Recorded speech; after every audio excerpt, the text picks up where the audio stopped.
Good morning guys, সবাইকে good morning. কালকে সকালে এমনি ফোনটা ধরিনি, কাজ ছিল অনেক। আজকেও কাজ আছে, তা ভাবলাম একবার সকালে সবাইকে গুড মর্নিং বলে নিই। সবাই ভাববে কি, বলছি কী হয়েছে, কিসের চিন্তা? কিন্তু কিছুই চিন্তা না, কাজটা তো এখানে একা একা করি। এখন তো বয়সও হচ্ছে, কী করব, কাজ তো করতে হবে। ছেলেরা তো কাছাকাছি কেউ থাকে না যে বউরা দিয়ে বউরা কাজ করবে, কী করে করা হবে? ওরা তো সব দূরে দূরে থাকে না। আমি তো এখানে একা নাতিটাকে নিয়ে থাকি। নাতিটা এখন শুয়ে আছে, আর দাদু কাজে বেরিয়ে গেছে সকালে। আমরা জানতেও পারি না, ভোরবেলা বেরিয়ে যায় কখন, আমাদের ডাকে না, আমরা ঘুমাই। অনেকক্ষণ মোবাইলটা দেখি আমি, যেন ডাকাডাকি করেন চলে যায়। তারপরে কোনদিন 10টায় আসে, কোনদিন 11টায়, কোনদিন একটু 9:30 হয়ে চলে আসছে, ঠিক থাকে। সেই জন্য তোমাদেরকে গুড মর্নিং বলে নিলাম। সবাই ভালো থেকো। আর তোমাদের ভালো মতন কালকে সবাইকে দেখা হয়নি। একজনের বাড়ির থেকে দেখলাম বাবা এসছে,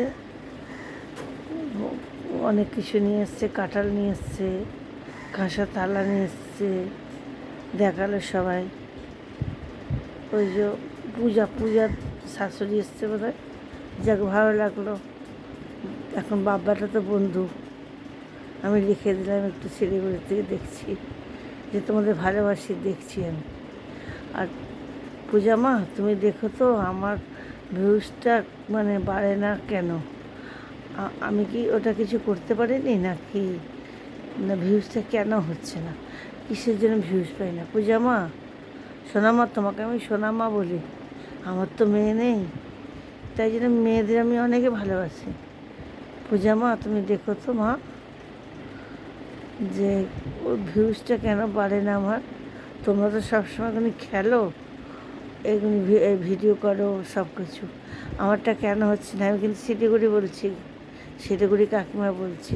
পূজা মা দেখো, তোমার সোনামা বলি আমি। তুমি মনে করো সোনামা কে ডাকে, কিন্তু এই যে নীলা কাকিমা ডাকে তোমার সোনামা। আমার তো মেয়ে নেই, দুটোই বউ, তাই জন্য তোমাকে সোনামা বলি।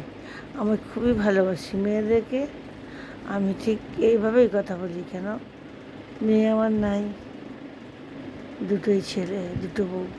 তো বউরা ভালোবাসে, এরকম মেয়ের মতনই ভালোবাসে, মিথ্যে কথা বলবো না, ভালোবাসে। কিন্তু ওরা তো দূরে থাকে, ওদেরকে কী করে, ওরা এইসব ওখানে খেলা টেলা করে না, ফেসবুক আর এইসব চালায় না। এই জন্য তোমাকে জিজ্ঞাসা করছি, আমি যদি কিছু না পারি আমাকে একটু বাংলা লেখা দিয়ে বলে দিও তো, যে আমারটা কেন ভিউজ বাড়ে না, আমি কি ওইটা বানাতে পারিনি না কি? আর আমার নাতি যদি করে দেয় ইংলিশে করবে, ইংলিশে করলে আমি বাংলায় বুঝি না, কী ঝামেলা পড়েছি। তা ওই জন্য বলে তোমার বাড়ে না, তুমি করতে পারো না, আমাকে বলছে। কিন্তু জানি না আমি কবে থেকে এগুলো করি, কিন্তু কেন যে বাড়ে না, না কি ভুল করছি বুঝতে পারছি না। সবাইয়ের সঙ্গে তো কমেন্টসে আর কী করতে করি, কিন্তু আমারটা আমি পারছি না কেন? দেখো তো সোনামা, পূজা মা, তোমাকে বলছি, তুমি এই যে মেলায় যাও, খাও, খুবই ভালো লাগে আমার দেখতে। শপিং মলে যাও, অত কাজ করো, এত কিছুর মধ্যে আবার রান্না করতে এসছো, শাশুড়ি এসছে, রান্না করছো, খুব ভালো লাগছে তোমারটা। আমি দেখি, খুব ভালো লাগে। আমার বালুঘাট বৌমারা নাচছে দেখলাম, বালুঘাট আমার ভাইস্তা বৌমা, ও নাচছে।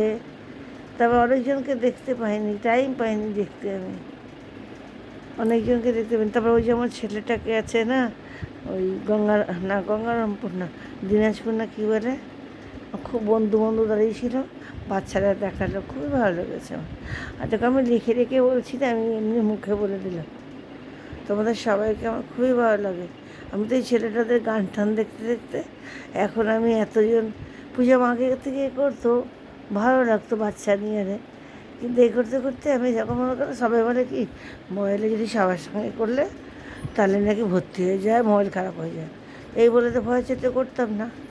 এখন তো এমনি খারাপ হলে হোক গিয়ে, এখন আমি সবার সঙ্গে তো কথা বলতে পারি একটু, আর সবাই তখন আমাকে পাঠায় লিখে লিখে, আমারও ভালো লাগে। দেখো দু একদিন কাজ করতে আর গরম পড়েছে, খুব ভালো লাগছে না, তো এই জন্য অত কথা বলতে পারছি না।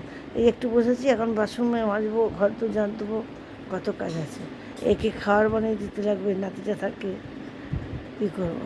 তা রাখলাম, গুড মর্নিং। যদি আমি কিছু না পারি আমাকে একটু বুঝিয়ে দিও বাংলা লেখা দিয়ে। রাখলাম।